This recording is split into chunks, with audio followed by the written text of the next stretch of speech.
Okay, so it's a pleasure to have Fritz Lekschas here, and he's a PhD candidate at Harvard, and he's currently about to soon to graduate.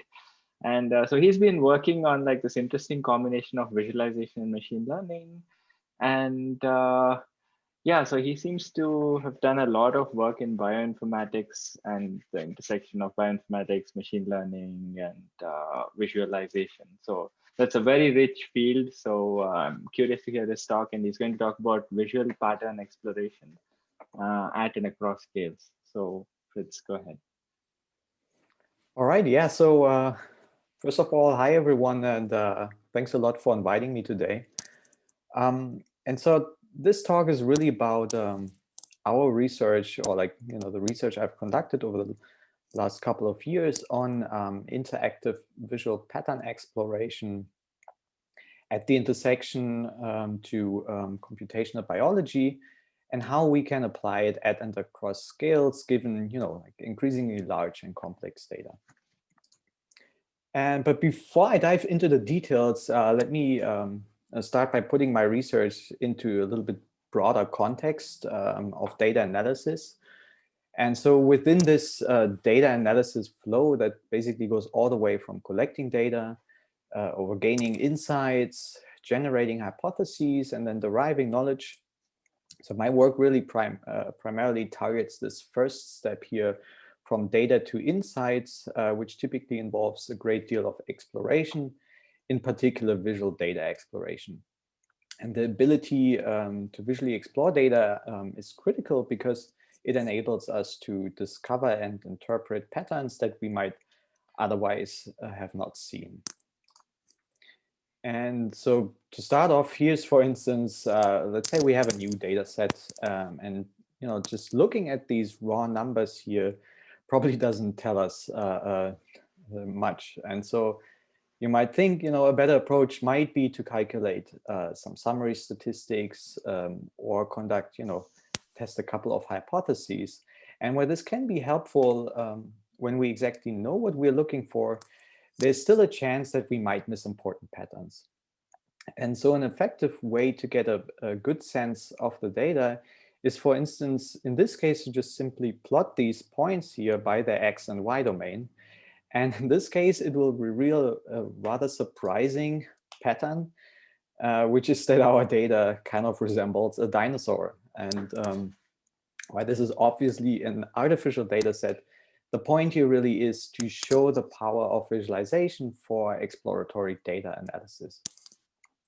Now, however, as data increases in size and complexity, this kind of visual exploration can become challenging, even if we use generally effective visual encoding techniques. And so, for instance, finding the tallest bar in this bar chart here is already becoming more involved, because one of these three bars, these three tall bars here that stand out, is far from the others. And so that makes direct comparison much harder. And things can get even more involved when we want to compare many different instances at once. So in this example here, each individual bar chart is really simple to parse, but it can be time consuming to, for instance, find out outliers or cluster this data based on the pattern type we're looking at.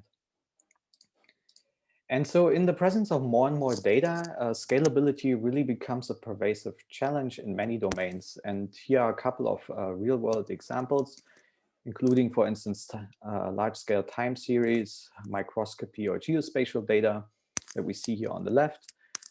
In the middle, we see an example of a large multi-scale network shown as a matrix. And on the right, we have a high number of pattern annotations or repeated measurements.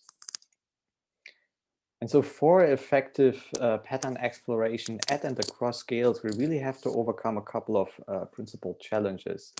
And the first is kind of obvious. So with larger and higher resolution data, we typically have to deal with higher rendering times. But more importantly, how can we explore large data over the web? Where sending gigabytes of data to our collaborators back and forth for collaborative exploration is simply infeasible. A more fundamental challenge, though, is that the available space for visualizing data is limited by the display technology at our hands and also human vision. So, just simply drawing more information doesn't lead to more insights. And finally, in many scientific domains, we typically have to deal with reoccurring patterns that are sometimes called also motifs. And in this case, insights are typically drawn from multiple rather than a single pattern instances. And as data increases in size, these pattern instances can appear in the tens to hundreds of thousands, while still potentially being sparsely distributed. And so faced with these challenges, basically the primary research agenda that we followed was on scalable data exploration, using really visualization as a means of interacting with data and then using human-centered machine learning to guide the exploration at scale.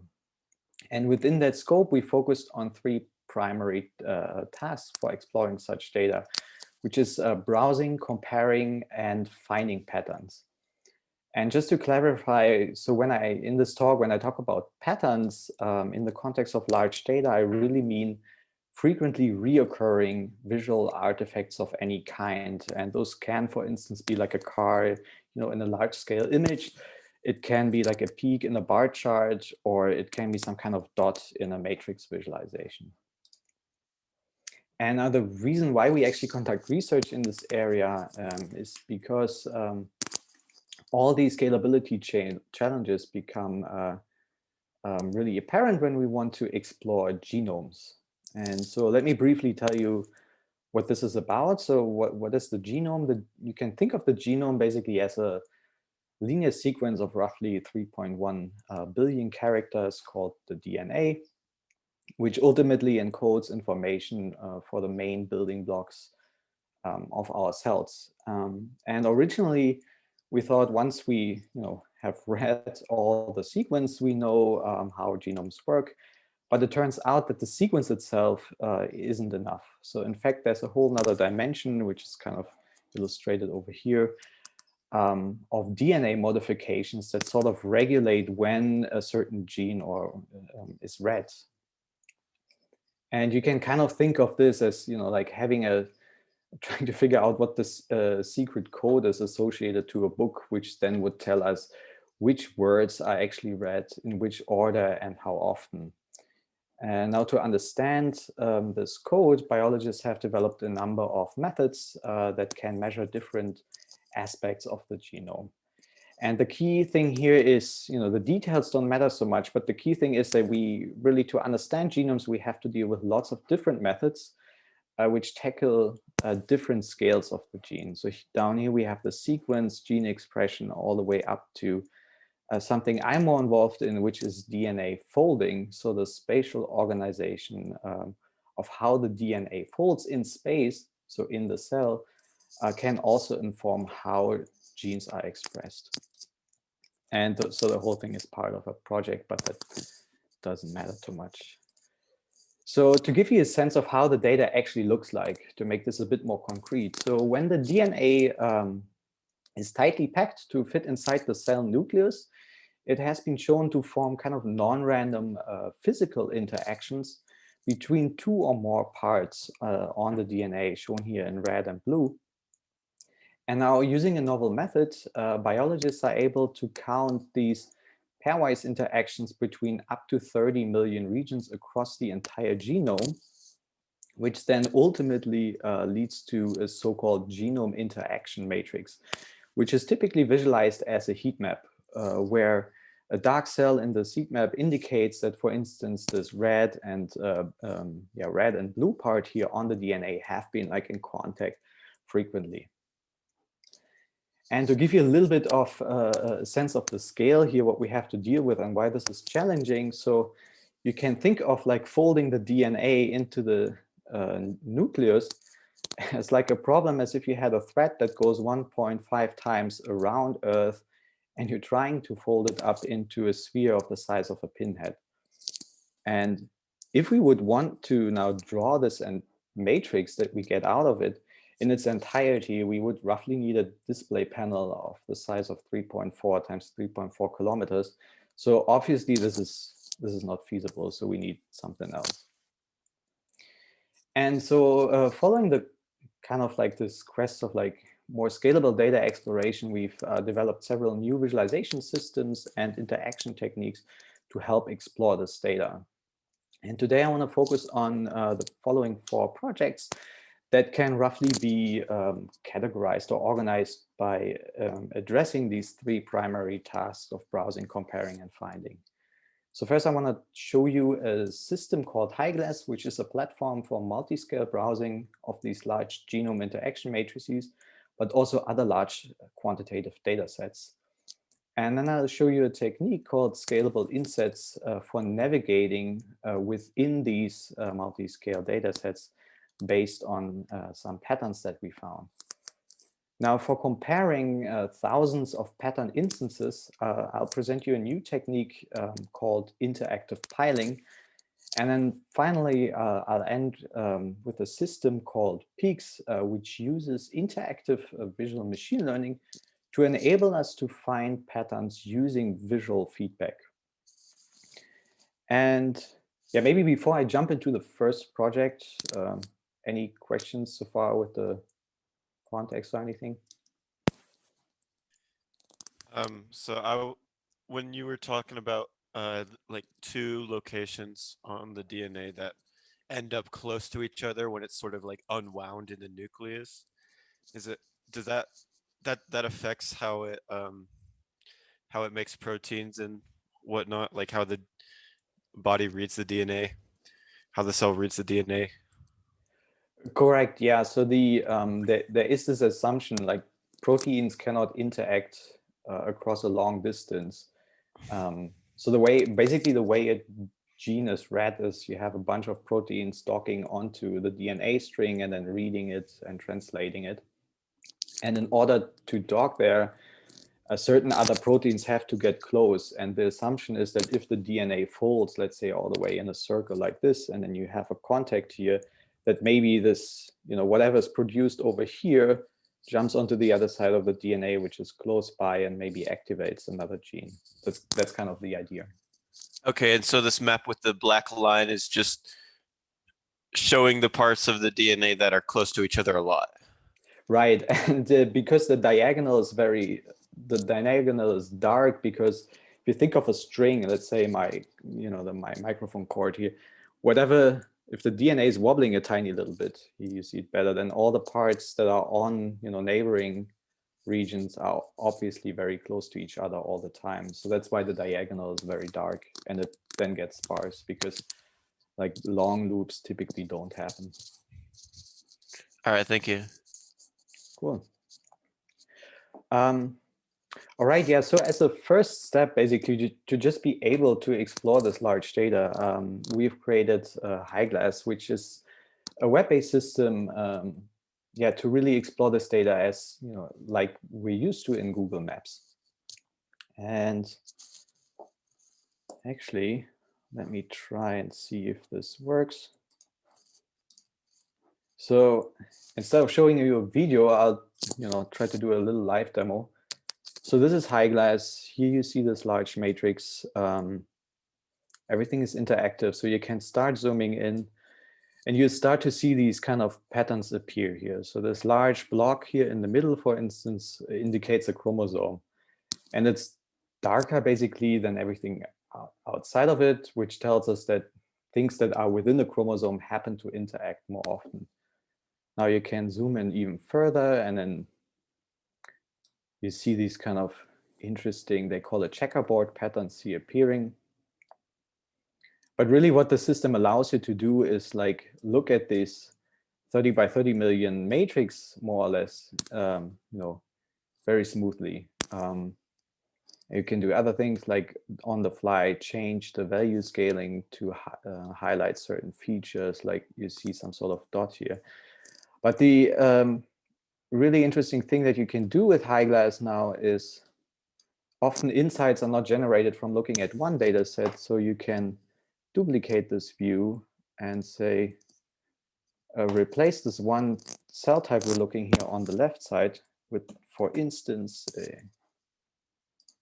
this one is a cancer cell line, then we can synchronize these two views. So now they're synchronized. If we zoom in one, we zoom in the other. And so we can now, what we can do is start looking for differences between these two maps on the fly more easily than we could before. And so this way, for instance, here, if I zoom in all the way here, then you see a stark difference between the benign cell line on the left and the cancer cell line on the right, which then ultimately, you know, results in like maybe there's some sort of chromosomal damage happening here. All right, let's jump back in here.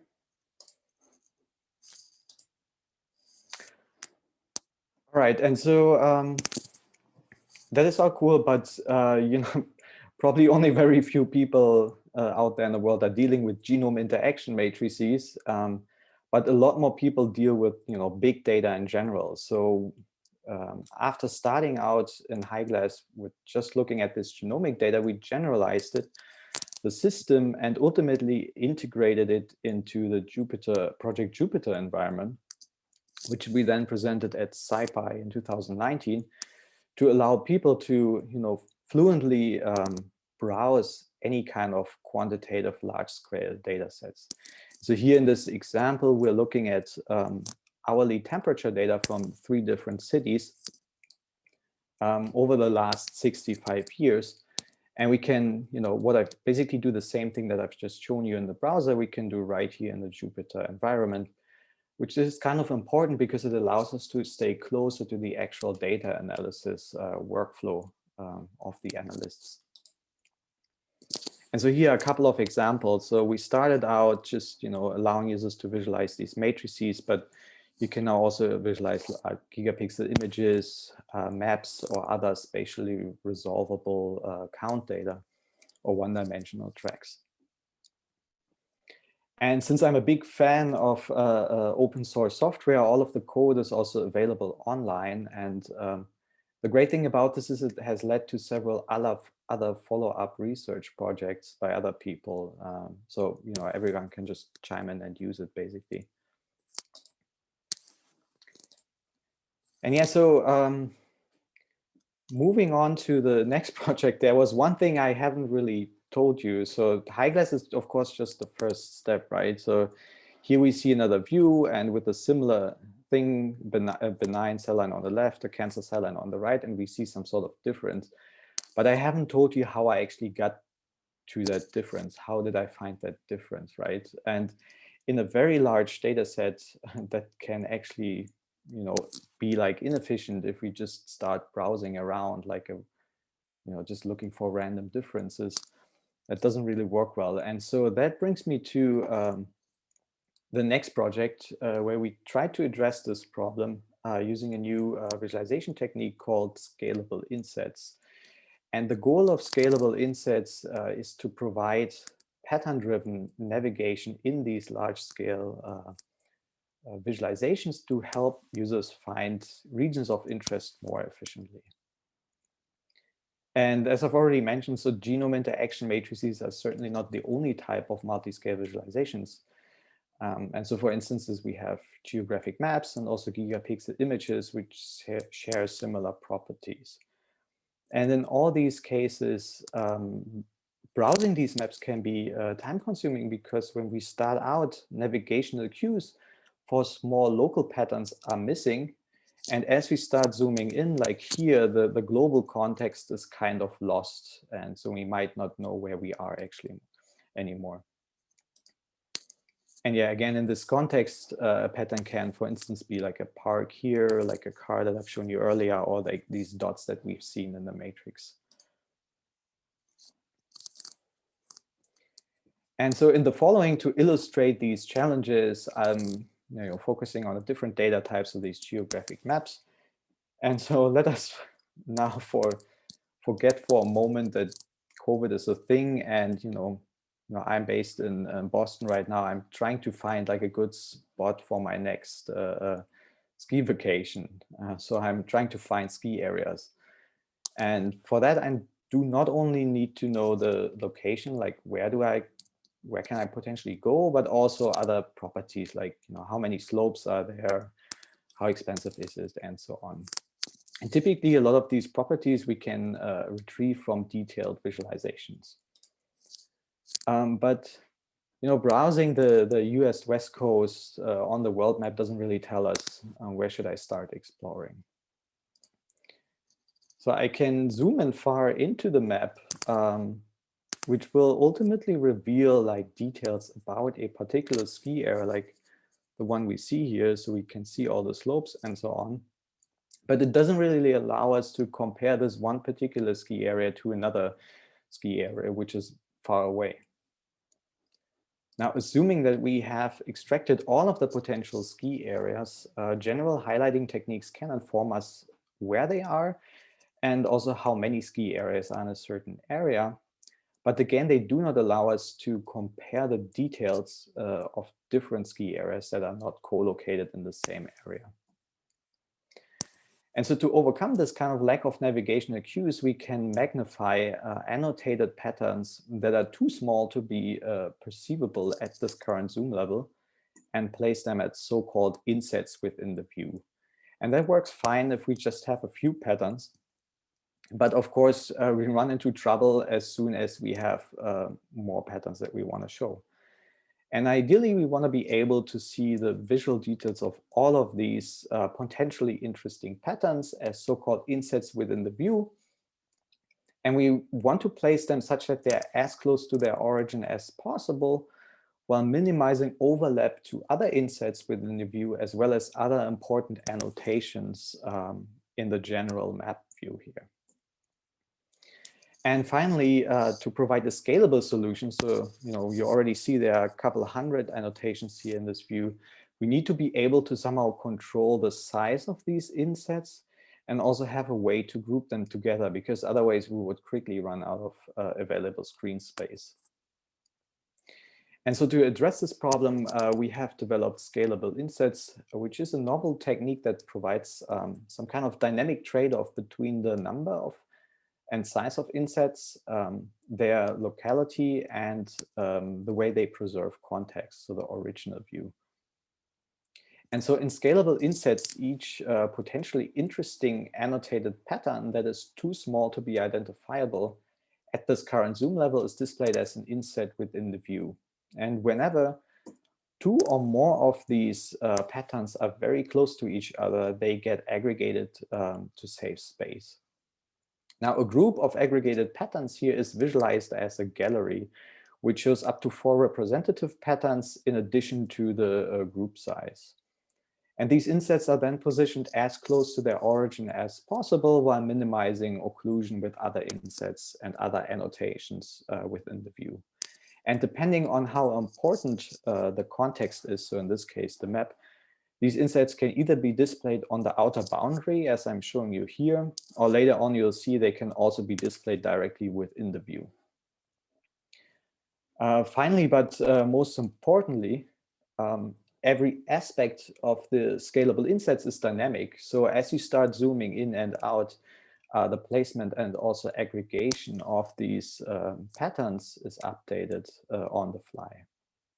And in general, more details about a group of these aggregated patterns is revealed as you start zooming in further and further into their original location, basically.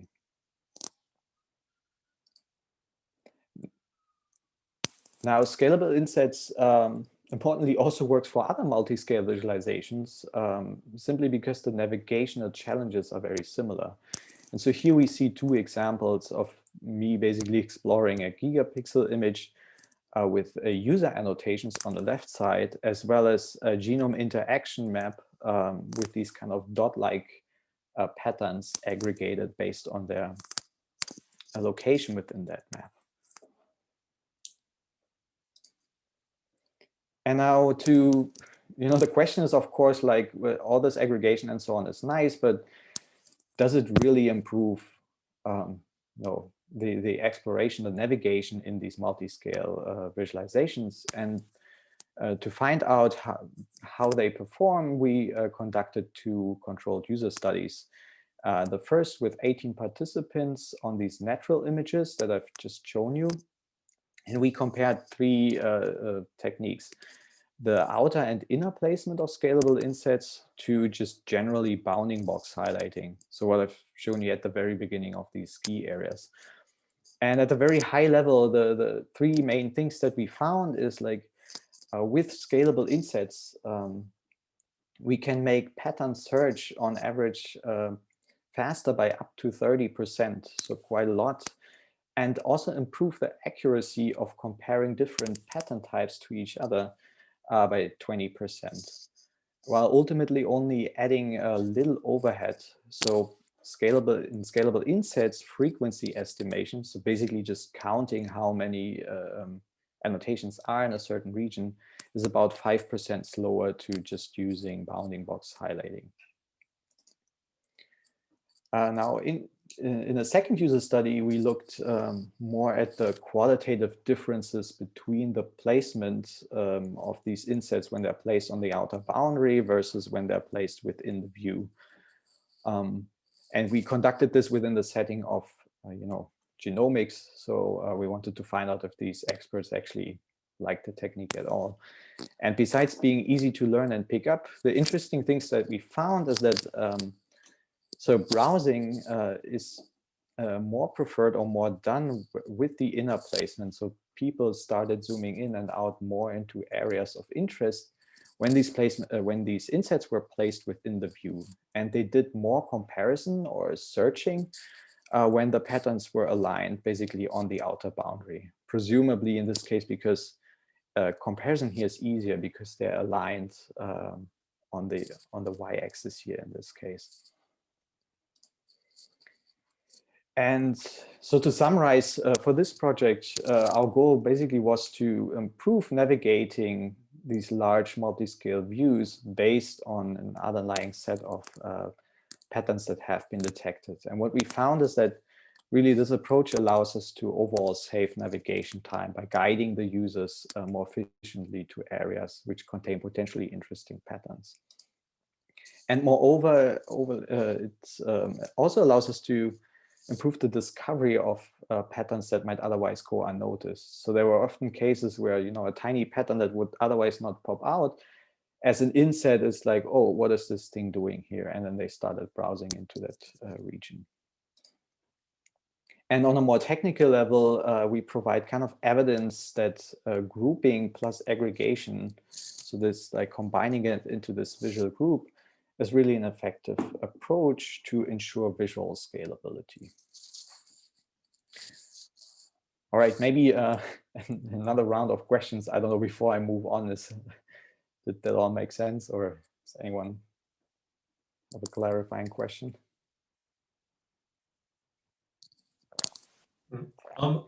So I've got a question. So, Yep.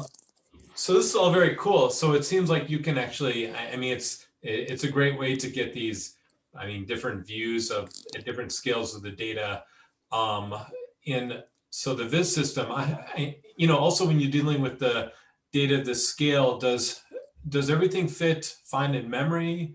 Are there other kind of some algorithmic concerns or way you're storing it and accessing it so that everything runs smoothly? I'm just curious about those sort of challenges.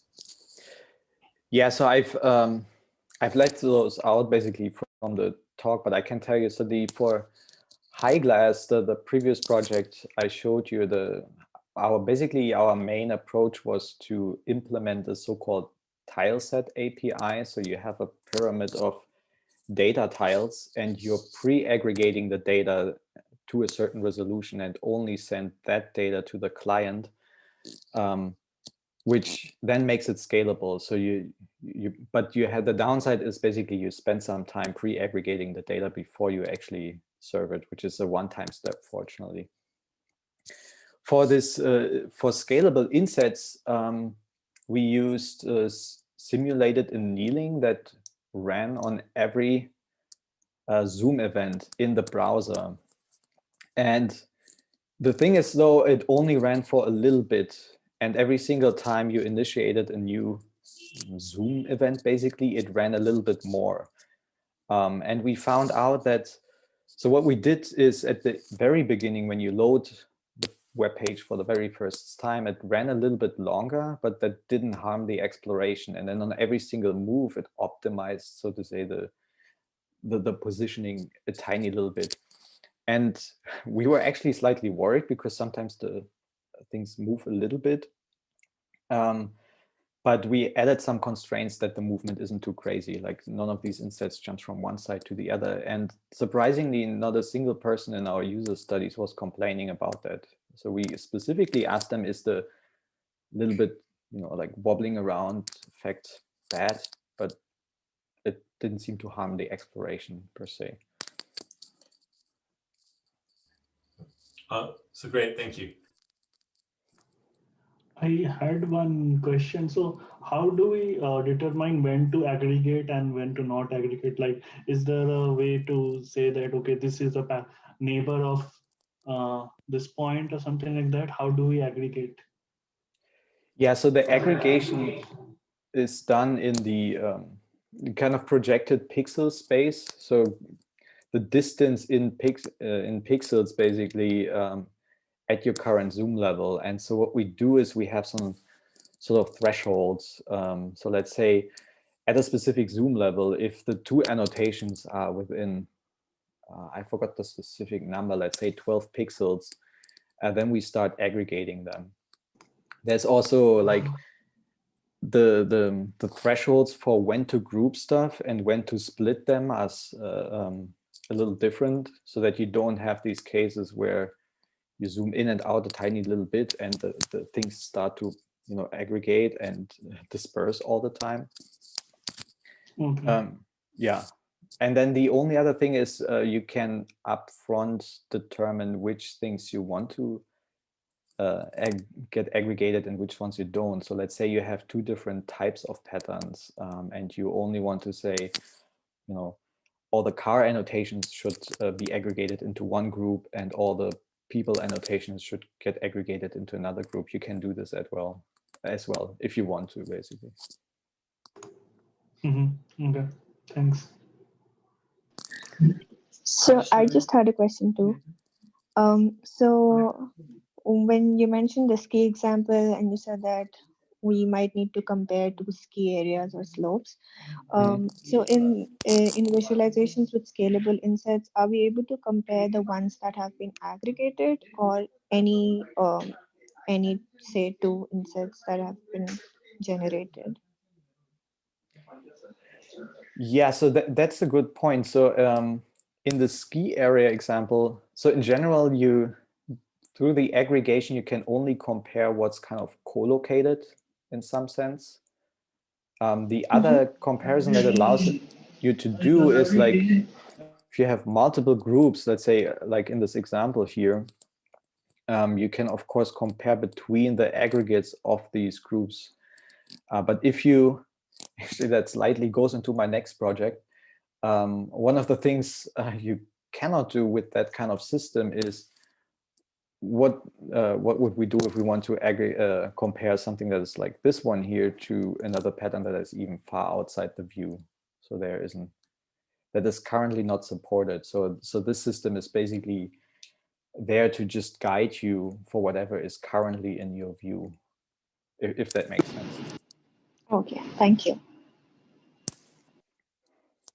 All right, so maybe moving on there, this is a nice bridge because naturally the next question is probably, what if I don't care so much about their location? What if I, want to compare very distant points? Let's say I have a bunch of patterns down here and a bunch of patterns down here, and I somehow want to compare them.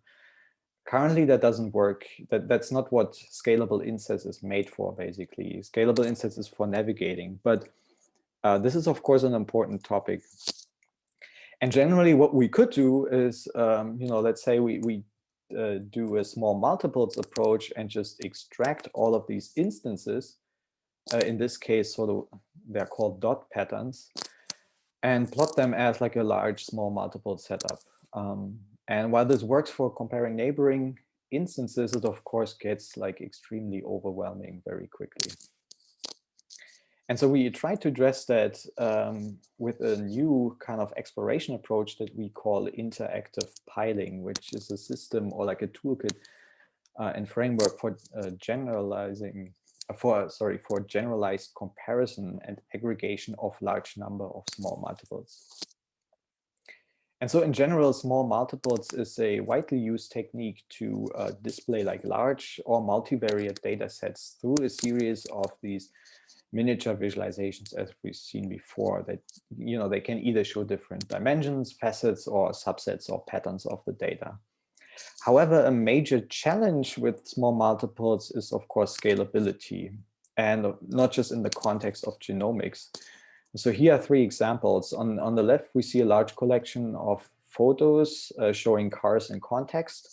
In the middle, we show necklace sketches. And on the right, we plot area charts of COVID-19 infection rates. And so in all these cases, we can see that with increasing number of small multiples, exploration and comparison really becomes less effective.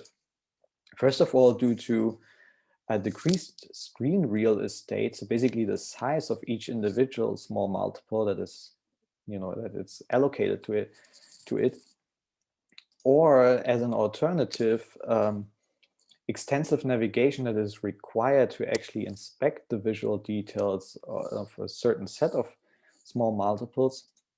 And in all cases, also increased efforts in sequentially scanning individual items. And moreover, certain questions regarding multiple items are challenging to answer with a standard small multiples approach. For instance, getting an estimate for the COVID infection rates of 3 or more countries at the same time is kind of hard to just judge from the visuals that we have here.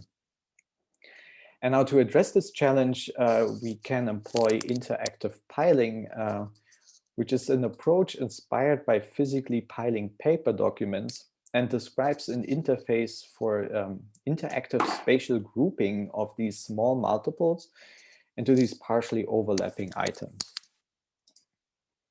And now visually, a pile consists of 3 different elements. So we have these items that make up the pile. And then on top of that, we can have a cover item that is shown basically on top of the pile in its entirety, as well as a set of what we call preview items that can hint at the visual details, like the book's edge here. And the cover and preview item are optional, but they can be used for alternative pile designs. But one major question is, how should we actually go about different piling interfaces? So given many possible opportunities, so here we already see 4 different pile designs for just the very same data. And to help answer this question, we systematically analyzed previous work in visualization and also HCI, and then we distilled this kind of generalized design space for interactive visual piling, which we structured around the 5 high-level tasks that we think every piling interface should support, which is grouping, arrangement, previewing, browsing, and also aggregation. And so for grouping, we distinguish between manual grouping, which is kind of important for personalized organization and comparison, and automated grouping or data-driven grouping for scalability, which can be achieved, for instance, via layout-driven, proximity-based, or similarity-based procedures. For arrangement, we consider the relative positioning of items on a pile and the absolute positioning of piles to each other, which can be used to encode additional information. Now, to afford content awareness, piles can implement 5 different layout types to preview items. And the choice here really depends on the visualization type as well as the application-specific tasks. So for instance, a gallery is typically nice when you have data that cannot be aggregated because it doesn't align well, like images. But for instance, combining can be useful in the case of, for instance, matrices. Then in the context of piling, we regard browsing as the act of inspecting visual details of piled up items. And often to ensure efficiency, piling interfaces have multiple different ways to browse a pile. And finally, what we've already seen before, like aggregation is kind of like the act of summarizing a piled up item into a more concise form for enhanced content awareness. And also comparison between different groups of piles. And now this design space is nice and all, but to increase the practical accessibility of the space and enable others to rapidly prototype new piling interfaces, we've developed a JavaScript-based toolkit, which we call piling.js. So we built piling.js around a data-agnostic WebGL-based rendering pipeline, as well as a declarative view specification to avoid having to write low-level code. So just to give you a little bit of a flavor, so to get started, kind of like we as like the visualization designer need to provide some sort of data here, a matching renderer and a view specification. And then piling.js manages the view state and also gives us manual and automated grouping interactions. And for example, for manual interaction, piling.js implements common mouse gestures like this drag and dropping, lassoing, or what we call in place and dispersive browsing. But importantly, piling.js also offers a means to automatically arrange and group these items, these piles based on the items underlying data. So here we see a couple of examples with matrix piles that have been automatically grouped based on their actual data similarity. Now, to put this all together, I want to show you a quick example of how the piling metaphor really enhances the exploration of small multiples. And so for that, we're coming back to these necklace sketches that I've shown you at the beginning. And those sketches are coming from a data set called Google Quick Draw, where participants basically had 20 seconds to quickly draw a necklace in the hope that it gets detected by a machine learning model. Right, and so we start by arranging these sketches around a UMAP embedding to gain an overview of the entire data set. And now this embedding basically allows us to explore this place by placing similar sketches close to each other to highlight clusters within the data set. To simplify this view, then we can automatically pile up items that are co-located within the same grid cell and then manually adjust this grouping, for instance, using the lasso tool. And in this case, the aggregation here shows us quickly what an average of the pile cover looks like. And so we can quickly identify different concepts of the necklace that we've just shown. So the other thing we can do is we can also separately browse these instances and attach a related metadata to these piles. And so for instance, in this case, what we can find out if we visualize the geographic distribution, we see that in South Asia, an open beaded necklace is more commonly drawn than an open pendant necklace. And one of the exciting things about piling is that it can really be used in many different use cases. And so for instance, here are a couple of examples from immunofluorescent microscopy that we see on the top left, machine learning, geography, genomics, and many more. And again, all of the code for piling.js is open source and the demos are live. So if you want to play with any of these, you can go to piling.js.org and test them yourself, or even use them for your own projects if you like.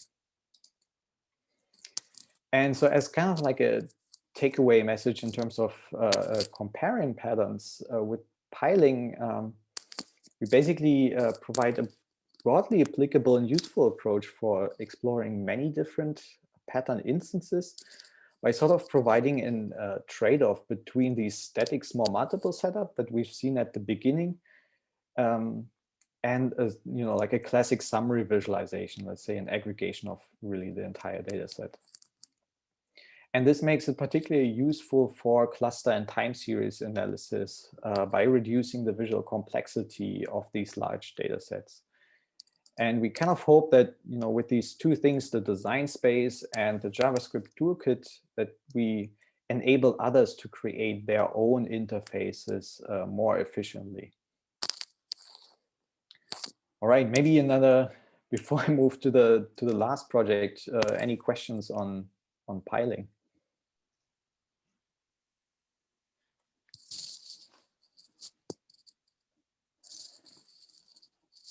All right.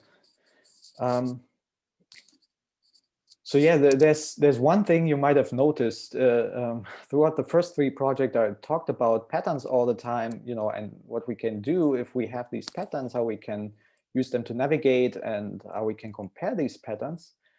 But what I've always assumed is that we somehow already know where these patterns are and have a way to extract them or find them. But what if that's actually not? What if that's actually not the case, right? What if all that we have is some kind of idea, like I'm looking for something, but I don't know exactly what it is. And that brings me to the last project I want to talk about today, which is called Peax, which is a system for interactive visual pattern search in this time one-dimensional sequential data that uses unsupervised deep representation learning to enable us to find, you know, complex patterns a bit more easily. All right, and so generally the issue with visually searching for patterns in large sequential data is, you know, it's getting really time consuming when the search space is large, or when these patterns are complex, as shown here, or it's, you know, the third thing is when it's really hard to formalize the query in some certain way. And typically to overcome this challenge, we need an effective feature representation of our data that captures the important visual properties for instance, similarity search. And in the case of what we're showing here, like features could be like the number of peaks, the position, maybe the minimum maximum value, and so on. But critically, this feature representation is typically defined up front or hand engineered. And while this can be really useful, it also requires us to deeply understand the data, and it often does not generalize well. And so to improve upon existing pattern matching techniques and provide a more generic solution, we have developed a convolutional autoencoder model for unsupervised feature learning. And so given a region of sequential data, the first part of the autoencoder model learns a so-called latent representation that then the second part of the model uses to just reconstruct the input data. And by having a lower dimensional latent representation here in the middle, the autoencoder is basically forced to learn some kind of abstraction that hopefully captures the important visual features of the data, in this case of these kind of bar charts, for instance. And now having a good feature representation of our data is kind of like the first necessary step for successful similarity search. But on its own, it's not enough, because we want to really capture the user's perceived notion of similarity. And that can change between queries. So maybe sometimes the magnitude of a certain peak is, for instance, important, while in other times maybe only the position within a certain window is important, for instance, that two peaks overlap or so on. And to address this, we have developed a system called Peax that uses our novel representation learning technique, and then it combines it with an active learning strategy to allow users to interactively train a classifier on this learned feature space to ultimately identify the important visual features for similarity comparison, given their notion of perceived similarity. Now, the first question we, of course, have to answer is, does our convolutional autoencoder model actually work? And so what that means is, can it reconstruct the input data, basically? And so here we see an example from a DNA sequencing data set. In black on top, you see the original data. In blue, you see the reconstruction. And then we have this kind of difference plot below. And what we see overall is that, yes, so the autoencoder model works surprisingly well on reconstructing this peak-like data. Although if the frequency of patterns gets kind of higher, the loss also increases. So here on the right side, you see everything is a little more spiky, and you see like, certain spikes can be missed. But reconstruction wasn't our goal, right? Our goal was to take this learned space and then see if we can use it to search within the data. So the question is that space learned by the convolutional autoencoder model actually useful for similarity search? And the answer is yes. And so here's an example. So we compared our technique against 6 other commonly used techniques for similarity search, given 9 search queries. So the 9 search queries are shown here on top, and then we show the 5 best hits for each of these 6 techniques. And now zooming in a little bit, what we see here is that each of the other techniques can fail in certain cases to capture important visual details, like here a peak is entirely missing in UMAP, or this peak is missing down here, and so on. Well, at the same time, our convolutional autoencoder model also doesn't provide perfect results, but it captures more important visual details. Now, the important thing is we were able to confirm these kind of anecdotal results that I just told you in 2 user studies that we ran on Amazon Mechanical Turk, where we asked people explicitly which of these sets of top 5 hits do you think is more similar, or do you perceive more similar to the search query? All right, now let's take a look at the user interface to see how all these aspects play together. So at the top in Peax, you have the query view, which shows the original region we are searching for. Then below that, we have the list view, which shows different regions of the data sampled with our active learning sampling strategy, and buttons for labeling either region as matching our search query or not. On the right, Peax features an embedding view, which provides an overview of all the genomic regions and how they compare in terms of their similarity in this learned latent space. And then finally, below that on the bottom right here, we have a so-called progress view, which shows a couple of properties of the interactively trained classifier to help us determine whether we are sampling the labeling correctly, and also importantly, when we want to stop the labeling process. All right, and now let me show you an example of how this all works together. So I'll play a kind of like recording from one of our training sessions. And in this case, we're searching for slightly asymmetrical peaks. So you see they're slightly offsetted. And this actually has like a biological meaning. So what we're trying to find here is an actively transcribed gene, and also in which directionality it's being transcribed. All right, so and in order to build a classifier in Peax, we first need to start specifying a search query. So we go in and find an example.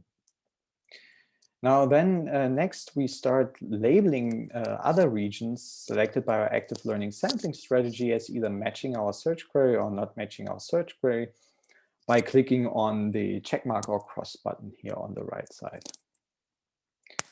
And once we reach the end of our first sample set, we'll train our first classifier, and then we just retrieve a new set of samples. Now, as we continue labeling regions and training classifiers, the progress view on the bottom right informs us basically about the state of the learned classifier. So for instance, here the uncertainty is gradually decreasing. Now, next to gain kind of an overview of all regions, we can start looking at the embedding view here. And in this view, we can find other regions in the data that can also contain potential matches, shown here as these dark blue dots.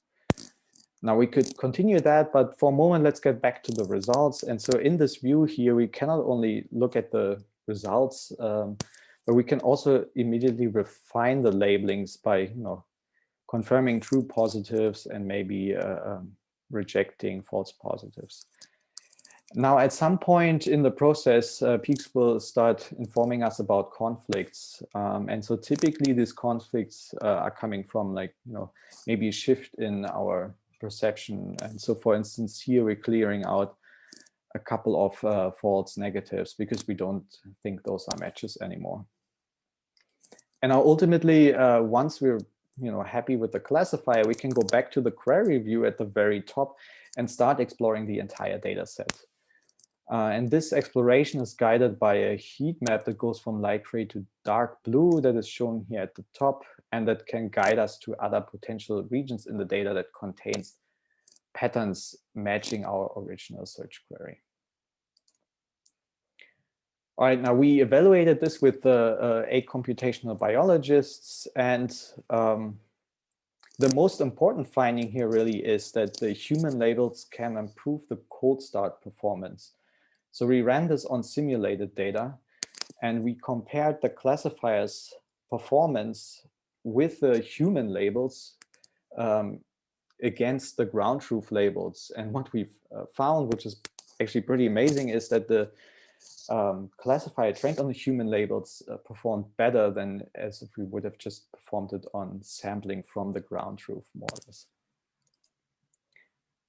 And so to conclude, this kind of Peax approach at pattern search, we think is complementary to other more specialized feature detectors. And it's particularly useful for quick hypothesis testing when there isn't an algorithm to detect your specific pattern of choice, or the pattern is simply too complex and you just want to do a quick test. The other thing we found is it also increases trust in the results, because the users, as they go through the labeling process, they actually look at the results and they at least know exactly what they're labeling.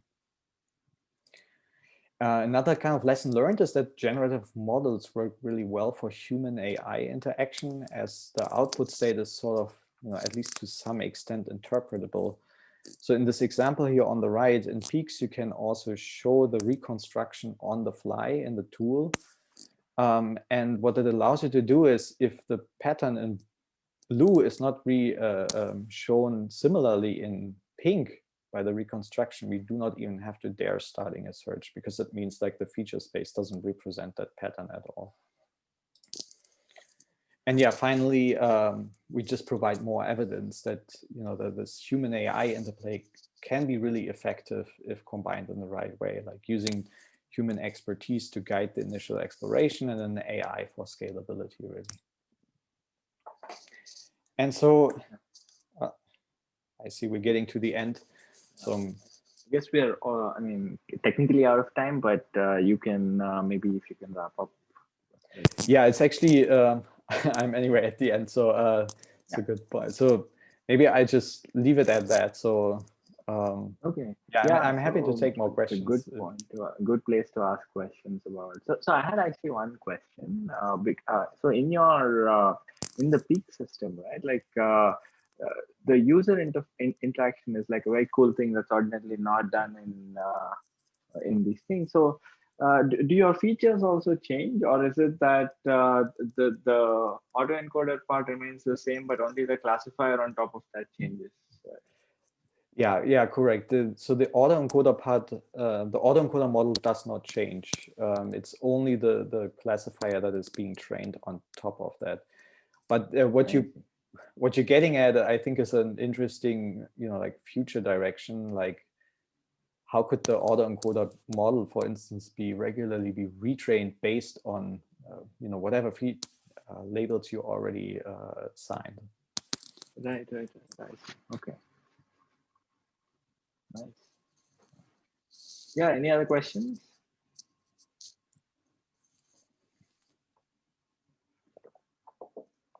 I have a question. So in the Peax system, like, since you are using, for example, the autoencoders based similarity of the features to get the examples which are close to the query, it might be possible that you will also look for example diversity in the data. One way you said is like you can basically select the region from the embedding spaces to bring samples from particular area which are not explored or something. But what are your thoughts? Like, is there any other way we can also like somehow bring more diversity so that the algorithm learn not just one kind of pattern, but also like other possible pattern which give us the right, which are right for the labeling kind of thing, which are. Yeah. Right. Yeah. So I think that's a super good question. So what we do right now is we gradually basically decrease the sampling area. So as you sample more and more, like the sampling, the area loosens in a way that so it broadens as you go. But we do not have a dedicated mechanism in there that places, let's say, random regions from completely elsewhere in the latent space. We currently don't do that. I guess one limitation in genomics, at least, which is where we applied this, is that when you start exploring the other areas of the latent space, because there's such an imbalance, like most of the regions are empty, or like there's only noise signal going on. So if you start sampling randomly, we've did that a little bit, then you get like a lot of garbage in some sense. And at least in our case, that was already included in the original sampling strategy. But you're right, like I think going forward, we need something better that explicitly says, hey, also look at this one versus, like something else. Yeah, because if we are relying on machine learning for labeling itself, it might possible that it fixate on only one kind of data or whatever is basically trained on something like. So maybe it's possible that we just annotate, like it's like auto feedback of the same thing again and again. So we miss Right. certain features. But yeah, it's yeah. So maybe one interesting other thing is because it's interactive, and you can see basically results after labeling just 10 instances, which is not good. So we tested it for like a simple data set. You need to label like 50 windows, for instance, but you could start looking at the results early. And the interesting thing is then the trained model on top of that is still not very certain. So it gives you back a lot of very diverse results. And because it's interactive and you're not like labeling 500 regions before you, give it off to, let's say, another system that automates that further, you start seeing very diverse results at the beginning where it's like, this model started picking up wrong things. But the nice benefit of that is it's kind of a little bit broadening it because you're looking at the results too early in some sense, if that makes sense. Yeah, that makes sense. Thanks. Yeah, so thanks for the talk. So Digi had to leave early for another meeting, but if there, so I suggest we give Fritz a round of applause. And if people need to leave, that's fine. If you want to ask more questions, so you can so stick around for a bit. As you can see, there are lots of applause in the individual participants. Or I'm not sure if you can see that, your Zoom view, but I'll tell you about it. Awesome. Yeah, thanks. Thanks a lot for inviting me. I'm happy to stick around for a couple more minutes if people are interested or have some questions. Yeah, so I actually had one question. So I noticed in your find approach in the Peax method, you had your approach outperforming in some sort of nearest neighbor query to a bunch of these other standard approaches. Like I think you had like dynamic time warping and SACS, right, which is a version of that. Let's try to approximate that. And it was I was surprised why those failed. Do you have any insight into why those didn't work? Because it seemed like the results they were giving back were not closer in the dynamic time warping sense than the ones I was, I think that's a good question. So I wouldn't even say they failed. I think under certain conditions, their results are actually pretty good. What we were trying to hint at is more like, for instance, dynamic time warping was, the results are perfect if you really say, okay, the location of the, for instance, the peaks doesn't matter. If you just say, I want to find a region in the genome which has 3 peaks, sort of co-located to some extent, but you don't care so much where they are, then I think dynamic time mapping is probably the better way to go. But what we were trying to go at is like, if an analyst, like a biologist, comes in and they don't really know upfront, do I care so much about the position? Maybe a little bit. Maybe they decide after they have started training something.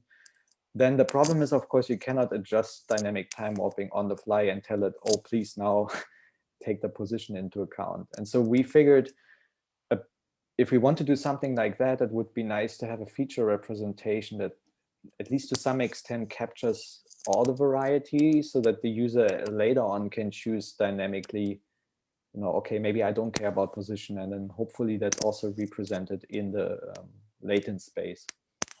So yeah, I think the comparison shouldn't be seen as like, oh, one is ultimately better than the other. I think they are all good for, for their respective use cases. Only if you want something generic which you can tune on the fly, then something like dynamic time mapping or SEX doesn't, might not be the best in a system like this.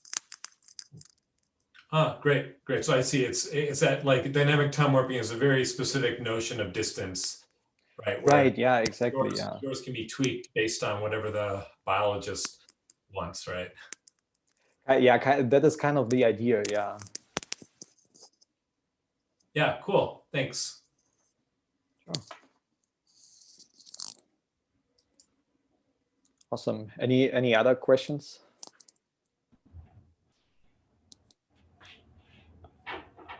Okay. I think there is one. Yeah. So I think that's probably it. So awesome.